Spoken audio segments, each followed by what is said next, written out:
الحمد لله وكفى وسلام على عباده الذين اصطفى أما بعد فأعوذ بالله من الشيطان الرجيم بسم الله الرحمن الرحيم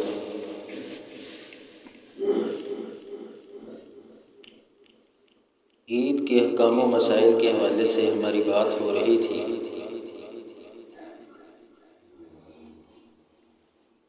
عیدین کی نماز میں 12 تکبیریں کہنا مسنون ہے۔ حضرت نافع سیدنا عبداللہ بن عمر رضی اللہ تعالی عنہ کے آزاد کردہ غلام رضی اللہ تعالیٰ عنہ کہتے ہیں کہ شہید الاضحیٰ والفطر مع ابی ہریرہ رضی اللہ تعالیٰ عنہ کہ میں سیدنا ابو ہریرہ رضی اللہ تعالیٰ عنہ کے ساتھ عیدین کی نماز عید الاضحیٰ اور فطر میں حاضر ہوا، یعنی ان کے ساتھ پڑھی۔ تو سیدنا ابو ہریرہ رضی اللہ تعالیٰ عنہ مردوں اور عورتوں میں سے امام الانبیاء جناب محمد رسول اللہ صلی اللہ علیہ وسلم کی سب سے زیادہ حدیث بیان کرنے والے صحابی رسول ہیں۔ ان کے ساتھ حضرت نافع رضی اللہ تعالی عنہ نے نماز پڑھی۔ فکبر فی الرکعۃ الاولی 7 تکبیرات قبل القراءۃ۔ کہتے ہیں کہ سیدنا ابو ہریرہ رضی اللہ تعالیٰ عنہ نے پہلی رکعت میں قرات سے پہلے 7 تکبیریں کہیں، وفی الآخرۃ اور دوسری رکعت میں 5 تکبیرات قبل القراءۃ، قرات سے پہلے 5 تکبیرات کہیں۔ تو یہ 12 تکبیرات وہ ہیں جو صحابی رسول سیدنا ابو ہریرہ رضی اللہ تعالیٰ عنہ نے اس کے ساتھ نماز عید کو ادا کیا کہ پہلی رکعت میں 7 ہیں وہ تکبیر جسے تکبیر تحریمہ کہا جاتا ہے، جس سے نماز میں داخل ہوتا ہے بندہ، وہ کہنے کے بعد پھر 7 تکبیرات اور دوسری رکعت میں قرات سے پہلے 5 تکبیرات یہ مسنون ہیں۔ اس حدیث کو امام مالک رحمہ اللہ نے اپنی کتاب موطا امام مالک میں بیان کیا ہے، اور یہ کتاب موطا امام مالک یہ دوسری صدی کی سب سے پہلی وہ کتاب ہے جو کتابی شکل کے اندر لکھی گئی۔ یہ دوسری صدی میں حدیث کی سب سے پہلی کتاب ہے جو ایک کتابی شکل کے اندر جس کو امام مالک رحمہ اللہ نے جمع کیا، اس کے اندر سیدنا ابو ہریرہ رضی اللہ تعالیٰ عنہ کی اس عمل کو بیان کیا ہے۔ اور تکبیرات کے ساتھ ہاتھ اٹھانا یہ بھی مسنون ہے کہ ہر تکبیر کے ساتھ ہاتھ اٹھائے جائیں پھر باندھے جائیں۔ سیدنا وائل بن حجر رضی اللہ تعالیٰ عنہ کہتے ہیں کہ انہو کان یرفع یدیہ مع التکبیر، کہ رسول اللہ صلی اللہ علیہ وسلم ہر تکبیر کے ساتھ ہاتھ اٹھایا کرتے اور پہلی اور دوسری رکعت میں آپ صلی اللہ علیہ وسلم کس سورت کو تلاوت کیا کرتے تھے؟ سیدنا نعمان بن بشیر رضی اللہ تعالیٰ عنہ کہتے ہیں کہ کان رسول اللہ صلی اللہ علیہ وسلم یقرأ فی العیدین و فی الجمعہ، کہ آپ نماز عیدین میں اور نماز جمعہ میں قرات کرتے ہیں۔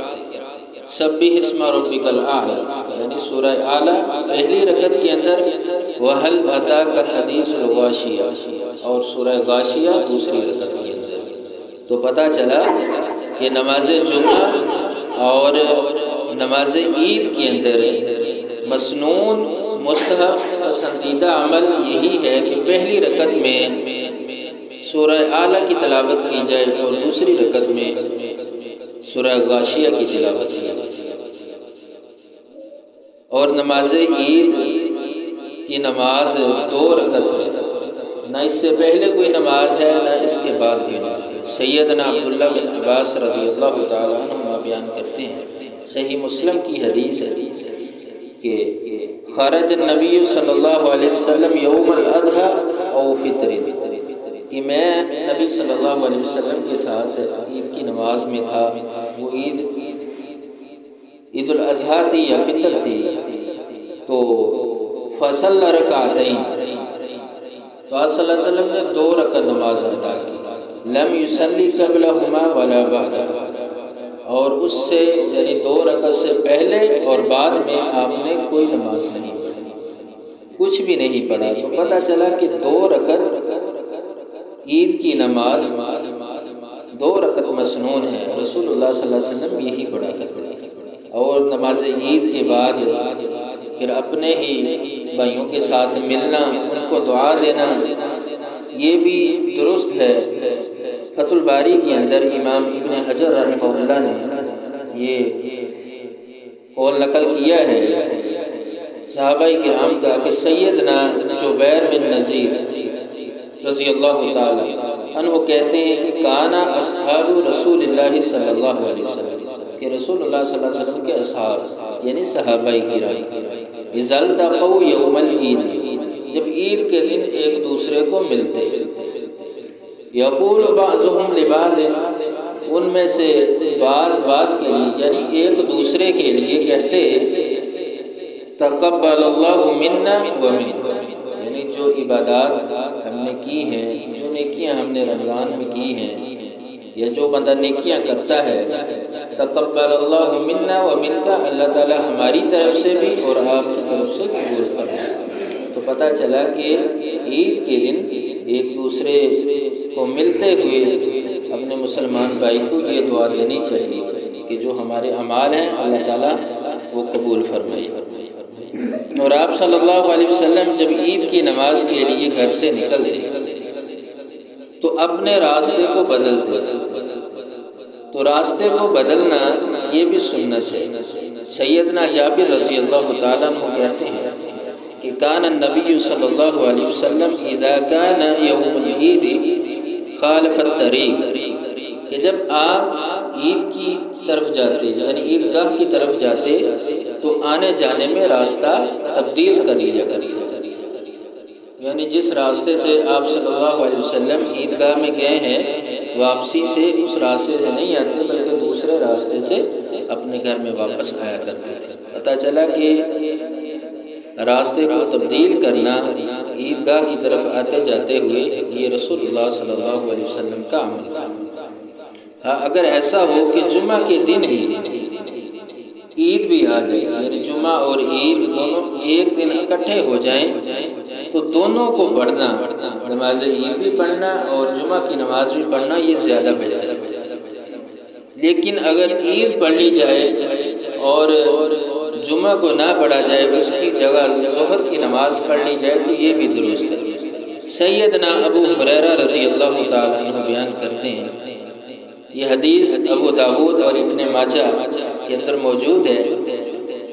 کہتے ہیں کہ قال عیدان اجتمعا فی یومکم ھذا، کہ آپ صلی اللہ علیہ وسلم نے فرمایا کہ آج کے دن ہی 2 عیدیں جمع ہو گئی، یعنی ایک عید اور ایک جمعہ. فمن شاء اجزأہ عن الجمعہ، جو چاہے اس کے لیے جمعہ کے بدلے عید ہے. آپ نے فرمایا کہ جو چاہے اس کے لیے جمعہ کے بدلے عید ہے، یعنی وہ عید پڑھ لے اور جمعہ کی نماز اگر نہیں پڑھنا چاہتا تو نہ پڑھے، اس کی جگہ نماز ظہر کو ادا کر لے. لیکن آگے فرمایا وَإِنَّا مُجَمِّعُونَ إِنشَاءَ تعالی، لیکن ہم جو ہیں دونوں پڑھیں، یعنی عید بھی ادا کریں گے اور نماز جمعہ بھی ادا کریں گے. تو پتہ چلا کہ ایک دن میں جمعہ کے دن عید بھی آ جائے تو دونوں کو پڑھنا بہتر ہے. اگر جمعہ نہ پڑھا جائے اس کی جگہ نماز ظہر پڑھ لی جائے پھر بھی درست ہے. اللہ تعالی ہمیں ان احادیث پر عمل کرنے کی توفیق دے. وآخر دعوانا ان الحمد للہ رب العالمین.